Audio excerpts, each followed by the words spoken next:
강태식은 서울 강남 한복판에 우뚝 선 갤러리아 타워에서 마지막 근무일을 마치고 있었다. 40년간 이 건물의 청소부로 일해온 그의 퇴직일, 서울의 하늘은 회색빛 비구름으로 뒤덮여 있었다. 퇴직 인사는 형식적으로 끝났다. 사내 방송에서 그의 이름이 불리고 가벼운 박수가 이어졌다. 젊은 직원 하나가 내민 꽃다발을 받았지만 태식은 웃음 한 번 보이지 않고 그저 조용히 감사합니다라고 인사한 뒤 락커룸으로 돌아갔다. 오랫동안 써온 대걸레와 양동이, 그리고 누구보다 빨리 움직이기 위해 조정해온 청소 도구들을 마지막으로 정성껏 닦은 후 원래 자리에 돌려놓았다. 락커를 열어 작업복을 벗고 천천히 접어 가방에 넣었다. 이제 다시는 이 유니폼을 입을 리 없다는 사실이 예상보다 더 가슴을 찡하게 했다. 시각은 오후 6시 30분. 건물 밖에는 보슬비가 내리고 있었다. 태식은 오래된 카키색 자켓을 걸치고 젖은 인도를 걷기 시작했다.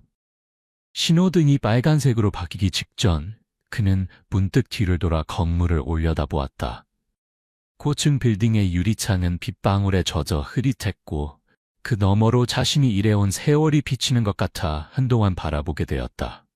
그의 일은 평범했고 누구에게도 감사받을 일은 없었다. 오히려 직원들에게 무시당하는 시선을 받는 일도 적지 않았다.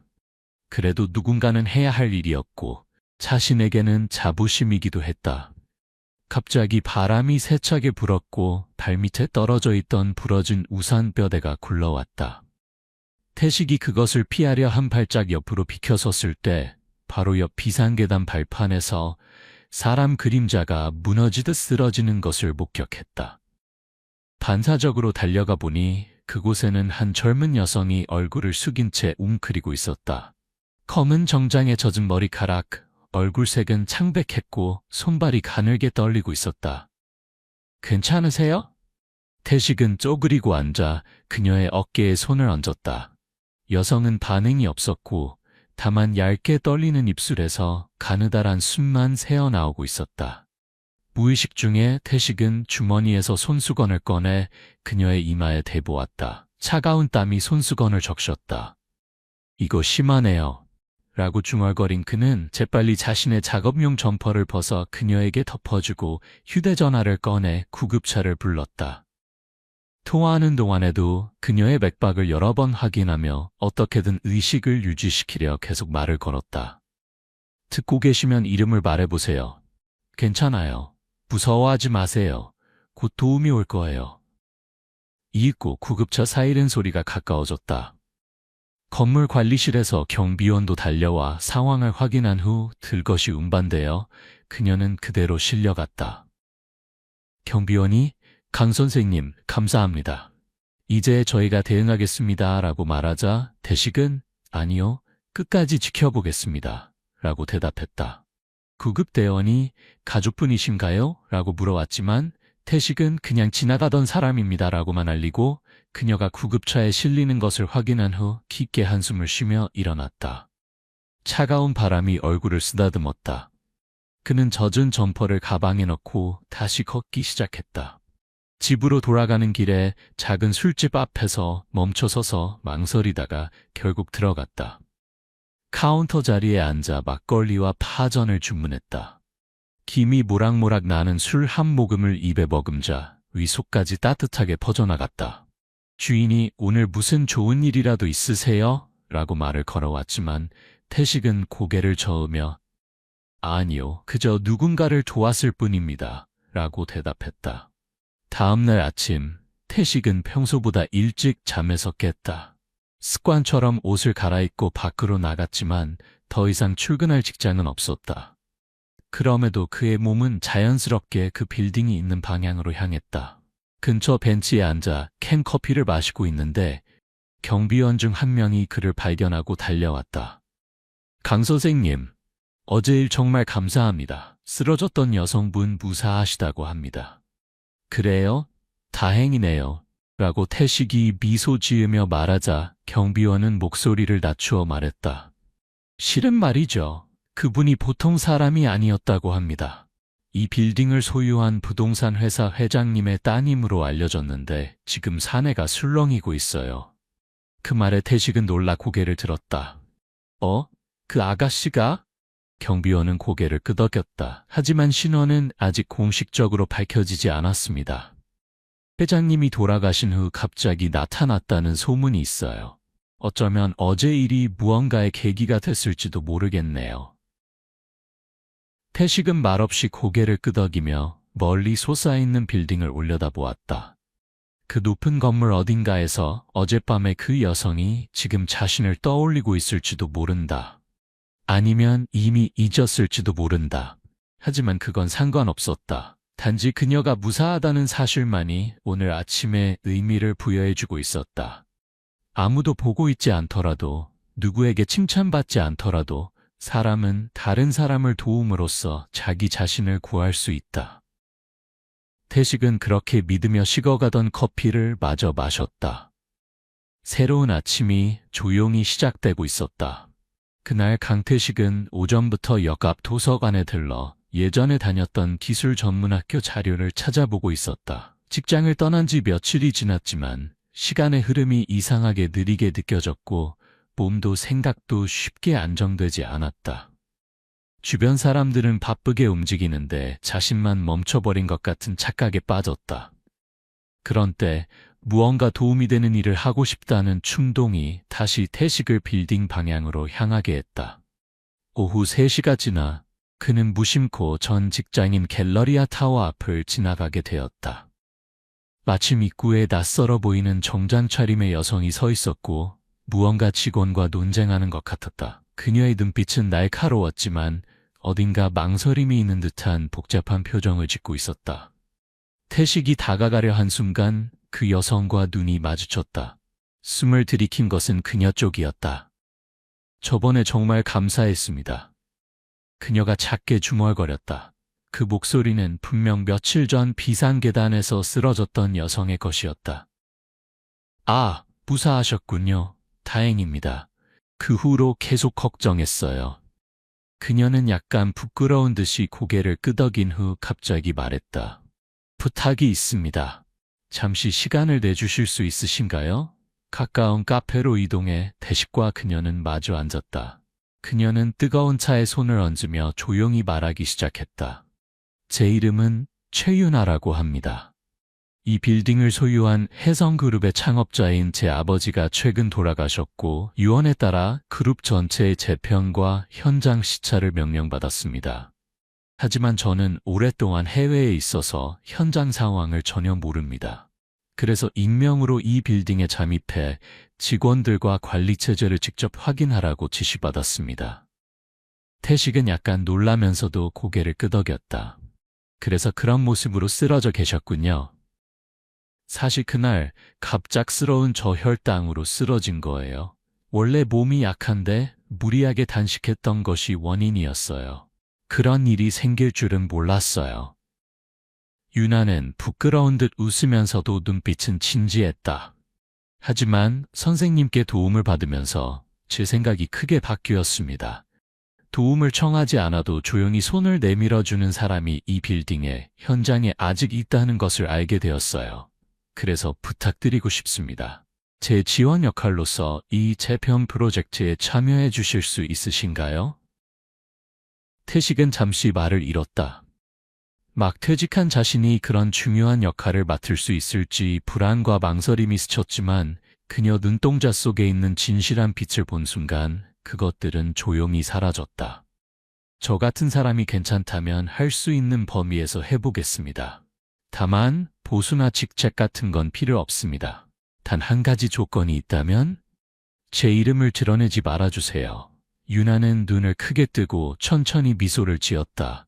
물론입니다. 선생님은 익명의 관찰자로서 이 빌딩의 진실을 뒤에서 전해주세요. 며칠 후 태식은 다시 빌딩 안으로 발을 들였다. 하지만 이전과 같은 작업복 차림이 아닌 소박한 재킷에 베이지색 면바지라는 누구의 눈에도 띄지 않는 복장이었다. 현장의 사람들은 그를 단지 청소 스태프의 원로 정도로만 생각했고 인사도 드문드문이었다. 하지만 태식은 그것으로 충분했다. 엘리베이터의 작동 상태, 화장실 청소 상태, 대피 경로 표시, 접수 직원의 응대, 직원들 간의 대화 분위기까지 온갖 것들을 세심하게 살펴보았다.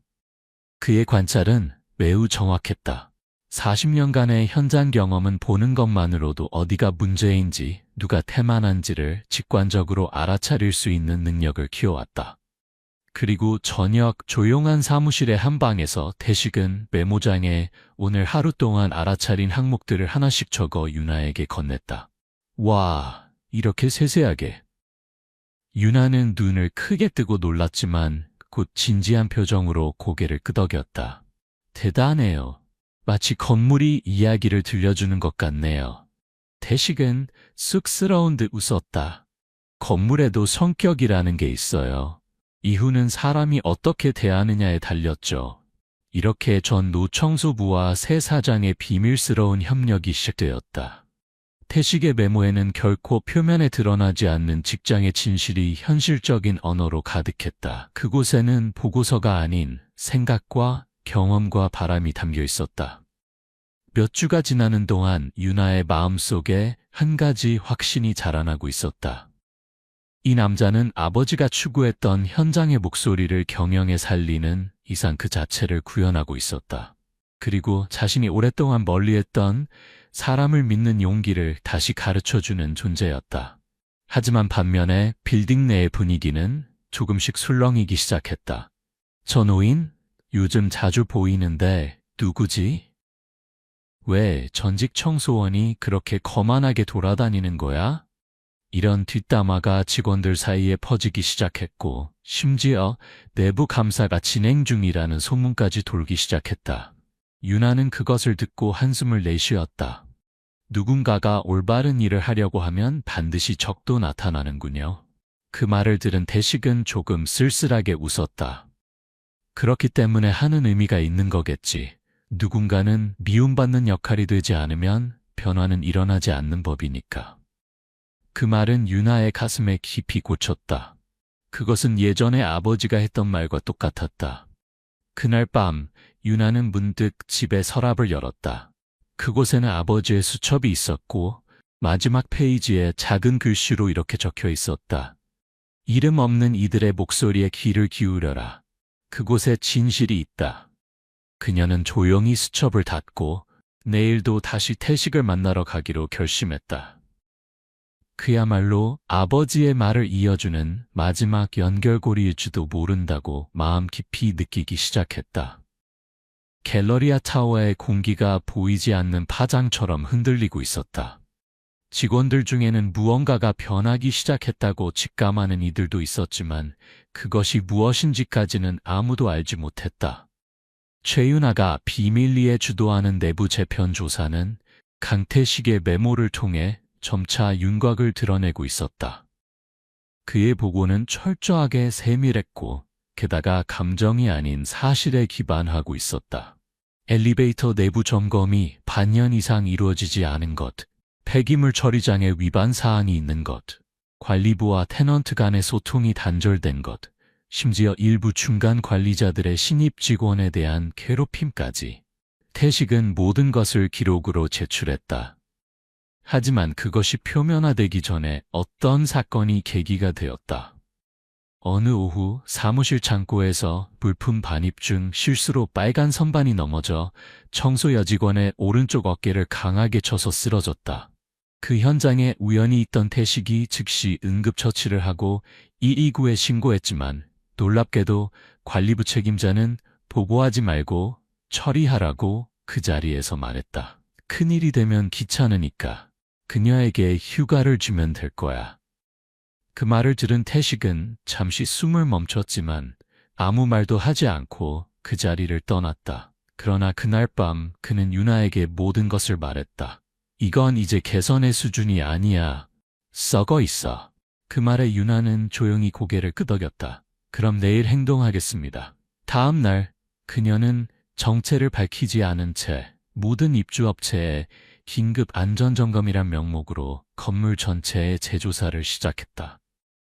표면상으로는 본사 지시라는 형태를 취했지만 실제로는 그녀 자신이 중심이 되어 각 부서와 직접 만나며 현장의 분위기를 느끼고 있었다. 그리고 그 과정에서 한 가지 이상한 현상을 발견했다. 태식에게 일부 직원들이 노골적으로 차가운 태도를 보이고 있었다. 어떤 이는 노골적으로 무시하고 어떤 이는 너 누구야? 라고 내뱉듯 말하고 또 어떤 이는 퇴직한 사람이 왜 돌아다니는 거야? 라고 뒷담화를 했다. 유나는 그것을 들을 때마다 가슴 속에 분노가 조금씩 솟아올랐다. 하지만 태식 본인은 그것들에 전혀 반응하지 않았다. 마치 아무것도 들리지 않는 것처럼 조용히 점검을 계속하고 수첩에 무언가를 적고 있었다. 유나는 그의 뒷모습을 보며 예전에 아버지가 했던 말을 떠올렸다. 진정으로 위대한 사람은 목소리를 높이는 사람이 아니라 묵묵히 등으로 말하는 사람이다. 그날의 마지막, 유나는 전체 직원을 향해 갑자기 전체 미팅 개최를 선언했다. 내일 오전 10시 대회의실에 전원 집합하세요. 업무 재편에 관한 중요 발표가 있습니다. 다음 날 아침, 회의실은 이상한 긴장감에 휩싸여 있었다. 평소에는 본사에서 오지 않는 고위 간부들이 여럿 참석했고 공기는 팽팽했다. 그곳에 검은 정장을 입은 유나가 천천히 단상에 올랐다. 여러분, 바쁜 중에 감사합니다. 저는 혜성그룹 창업자인 최태영의 딸이며 현재 이 빌딩의 관리 담당 책임자인 최윤아입니다. 회장이 술렁였다. 몇몇은 놀라서 입을 막았고 몇몇은 얼어붙은 듯 얼굴색이 변했다. 오늘 여러분께 전하는 것은 변화입니다. 단순한 점검이 아닙니다.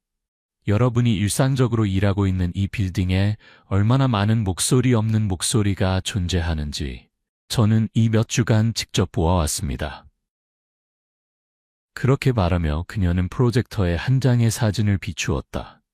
그것은 쓰러진 자신을 어깨에 재킷을 덮어주며 지원하는 태식의 뒷모습이었다.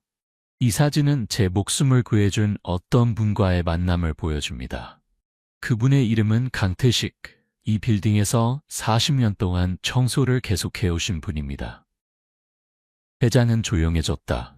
저는 그분의 수첩에서 이 빌딩의 진정한 모습을 알게 되었습니다.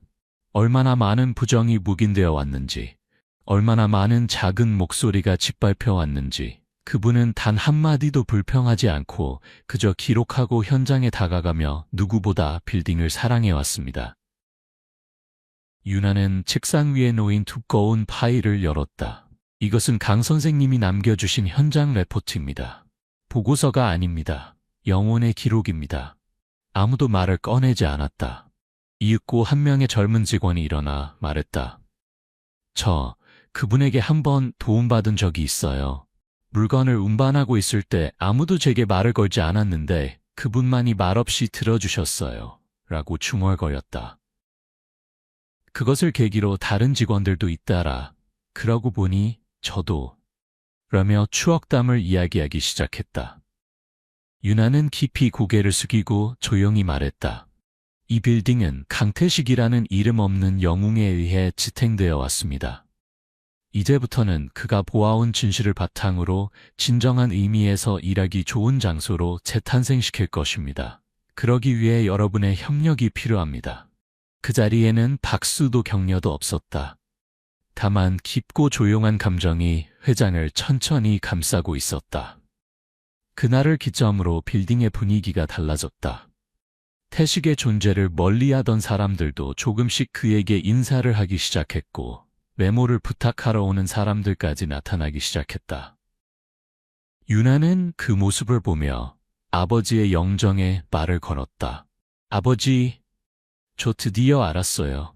누군가의 위에 서는 것은 높은 자리에 오르는 게 아니라 누군가의 밑에서 받쳐주는 거였네요. 창밖으로는 석양이 빌딩의 유리에 반사되어 따뜻한 금빛 빛이 방 구석구석까지 스며들고 있었다. 그 빛 속에 태식의 모습이 천천히 걸어가는 것이 보였다. 조용히 누구에게도 알려지지 않게. 하지만 그 뒷모습은 지금까지 본 어떤 경영자보다 크고 자랑스럽게 보였다. 갤러리아 타워의 분위기는 조용하지만 확실하게 변하고 있었다.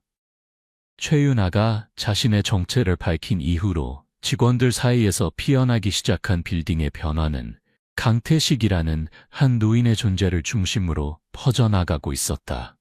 예전에는 아무도 신경 쓰지 않았던 청소원의 움직임, 소박한 인사, 순찰 중에 사소한 지적이나 주의사항, 이 모든 것들이 이제는 신뢰의 상징으로 받아들여지고 있었다. 하지만 동시에 그 변화를 달가워하지 않는 세력도 수면 아래에서 움직이기 시작했다. 예전에 빌딩의 관리 부문을 실질적으로 주관했던 부부장 서진호는 자신의 영향력이 약해지는 것에 불만을 쌓아가고 있었다. 윤아의 취임으로 오랫동안 지속되어 온 불투명한 거래나 장부 조정이 하나씩 진실의 빛에 드러나고 사내 감사팀까지 움직이기 시작하면서 그의 입지는 급격히 위태로워지고 있었다. 그런 상황에서 그는 비밀리에 계획을 꾸미고 있었다. 타겟은 단 한 사람, 강태식. 그를 내부 고발자로 책임을 모두 전가하고 자신의 관여를 모호하게 만들려는 속셈이었다. 어느 날 빌딩 회의실에서 열린 비공개 회의 중 서진호는 일부러 자료 사이에 내부 메모 사본을 섞어 다른 젊은 직원의 손에 슬쩍 밀어넣었다. 거기에는 태식이 매일 기록하던 보고서의 일부가 발췌되어 있었지만 일부러 오해를 불러일으키도록 편집되어 있었다. A 부장은 태만한 태도를 보이며 주변의 신뢰를 현저히 낮추고 있다. 관리부는 설비 점검을 6개월 가까이 하지 않고 있을 가능성이 있다. 청소 스태프 일부가 업무 중 태만이 많고 효율성이 떨어진다. 이런 서술만 추려내면 마치 태식이 현장 사람들을 감시하고 내부 고발을 계속하고 있는 것처럼 보였다. 젊은 직원은 그것을 그대로 믿고 주변에 퍼뜨렸다. 저 사람, 우리들 감시하고 있는 거 아니에요? 뒤에서 모든 걸 보고하고 있다고요? 결국 편을 들어주는 척하면서 다리를 잡아당기는 거였네요. 이렇게 서서히 의심의 공기가 퍼져나갔다. 태식은 아무것도 모른 채 평소처럼 점검과 순찰을 마치고 윤아에게 보고 메모를 제출하고 있었지만 어딘가에서 느껴지는 미묘한 시선의 변화에는 눈치채고 있었다. 점심시간에 복도에서 스쳐 지나간 젊은이가 노골적으로 얼굴을 돌렸을 때 그는 작게 한숨을 내쉬었다. 떡은 이제 알게 되겠지. 그렇게 중얼거리며 그는 그대로 기계실로 향했다. 그날 저녁 윤아에게 익명의 이메일이 도착했다. 강태식은 내부 밀고자입니다. 그의 레포트는 현장 직원들을 비방하는 내용으로 구성되어 있으며 신뢰할 수 없습니다. 첨부 자료를 확인해 주세요. 윤아는 즉시 자료를 확인했다. 확실히 태식의 보고서라고 명시된 문장들이 나열되어 있었지만 분량도 표현도 부자연스럽고 그가 쓴 것과는 명백히 달랐다. 이건 누군가가 의도적으로 조작하고 있다. 그렇게 직감한 그녀는 즉시 내부 감사팀에 연락해 출처 조사를 의뢰했다. 그리고 다음 날 감사 담당자로부터 보고가 도착했다. 서진호 부부장의 사내 단말기에서 가공된 PDF 파일이 전송된 것이 확인되었습니다. 그 말을 들은 순간 윤아의 눈동자에는 분노가 서렸다. 아버지가 믿었던 이 장소를 이 이상 더럽힐 수는 없다. 그녀는 즉시 이사회를 열어 서진호의 일시 직무 정지와 사내의 조사 결과 공개를 결정했다. 하지만 그날 밤 태식은 윤아에게 조용히 말했다. 나한테 사과할 필요 없어요. 이런 일 여러 번 있었으니까. 현장에 있다 보면 윗사람들이 무엇을 지키려고 하는지 금방 보이게 돼요. 하지만 당신이 날 믿어준 것만으로도 난 이미 충분히 보답받았어요. 그 말에 윤아는 눈시울을 붉혔다. 하지만 저는 그 소문을 순간이라도 의심했어요. 믿고 있다고 생각했는데. 태식은 미소 지으며 말했다. 그것도 인간이에요. 의심하면서도 믿으려고 하는 것이 강함이라고. 그 말은 그녀의 가슴에 깊이 박혔다. 며칠 후 빌딩 내에서 전 직원을 대상으로 한 설명회가 열렸다. 윤아는 단상에 올라 조사 보고서를 읽어내렸다. 이번 일로 밝혀진 것은 일부 직원에 의한 내부 조작과 개인에 대한 부당한 비방입니다. 강 선생님은 회사에 대해 성실하게 그리고 누구보다 헌신적으로 노력해 오신 분이며 이번 재편의 단초를 알려주신 인물입니다. 그 말에 회장은 조용해졌고 이어서 점차 박수가 퍼져나갔다. 그것은 단순한 의례적인 박수가 아니었다. 그날의 비상계단 사건을 다시 떠올린 사람들이 있었다. 묵묵히 복도를 청소하던 뒷모습을 문득 돌아본 사람들이 있었다. 태식은 그 자리에 없었다. 그는 평소처럼 최상층 테라스에서 유리창을 닦고 있었다. 그곳에 젊은 직원 하나가 뛰어 올라왔다. 강 선생님, 모두가 회의에서 이름 말했어요. 엄청난 박수였어요. 태식은 손을 멈추지 않고 말했다. 그래? 그거 다행이네. 그런데 자네는 여기 유리 닦아본 적 있나? 젊은이는 고개를 가로저었다. 그럼 이제부터 같이 해보자. 유리는 마음과 비슷해. 겉면이 흐리게 보여도 안쪽이 더러울 때도 있거든. 그 말에 젊은이는 웃으며 양동이를 가지러 달려갔다. 하늘은 맑게 개어 있었다. 태식의 손에는 여전히 대걸레와 천이 들려 있었지만 그 모습은 어딘가 전보다 더 당당해 보였다. 마치 하나의 시대가 조용히 완성되어 가는 것처럼. 강태식이 갤러리아 타워의 최상층 창문을 닫고 있던 그날, 하늘은 어디까지나 맑았고 봄 햇살이 조용히 유리면에 반사되고 있었다. 불과 몇 주 전까지만 해도 그는 이 장소에 자신이 다시 서게 될 것이라고는 상상조차 하지 않았다. 정년퇴직이라는 하나의 종말 너머에 이토록 많은 사람들의 시선과 감사, 신뢰가 기다리고 있을 줄은 몰랐다. 그럼에도 태식은 결코 특별한 일을 했다고 생각하지 않았다. 단지 눈앞의 일을 해왔을 뿐이었다. 단지 누군가의 도움이 되고 싶다는 마음만으로 손을 움직이고 발을 옮기고 등을 보여왔을 뿐이었다. 하지만 그 단지가 얼마나 소중한지를 이 빌딩에서 일하는 모든 사람이 이제 알게 되었다. 어느 날 최연아로부터 공식적인 제안이 도착했다. 내용은 이러했다. 특별고문 강태식, 안전위생 설비 개선, 직장 환경, 커뮤니피케이션, 육성에 관한 현장 어드바이저로서 월 2회 출근, 보수는 현행 부장 클래스 상당. 태식은 그 제안을 보고 한동안 말이 없었다. 몇 분 후 그는 유나의 사무실을 노크하고 들어가 조용히 말했다. 마음은 고맙지만 그런 거창한 직함은 필요 없어요. 난 그저 청소부 영감으로 있을래요. 필요할 때 불러주기만 하면 그걸로 충분해요. 유나는 그 고집스러움에 살짝 웃으며 말했다. 그럼 직함은 강 선생님으로 해둘게요. 그 대화를 옆에서 듣고 있던 젊은 직원이 후일 사내 SNS에서 강 선생님 제도라는 것을 제안했다. 곤란할 땐 강 선생님에게 물어봐요. 길을 잃었을 땐 강 선생님을 떠올려요. 그런 말들이 사내 곳곳에 퍼져나가고 이내 직원들 사이에서 자연스럽게 강의 정신이 공유되기 시작했다. 그것은 일상의 사소한 깨달음이나 주의, 배려를 기록하는 것으로 태식이 수첩에 기록했던 습관을 본따 만든 것이었다. 유나는 그 확산을 보며 눈물을 머금고 아버지의 영정에 보고했다. 아버지, 이름 없는 영웅은 이제 이름을 가진 희망이 되었어요. 몇 달이 지나고 빌딩 전체의 평가가 비약적으로 향상되었다.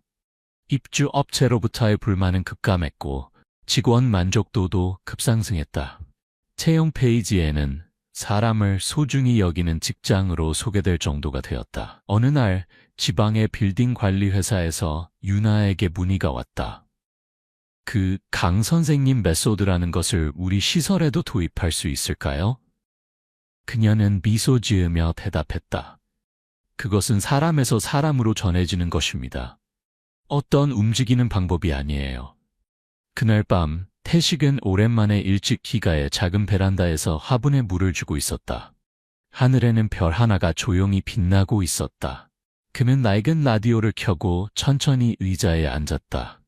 뉴스가 끝나고 프로그램의 진행자가 말하기 시작했다.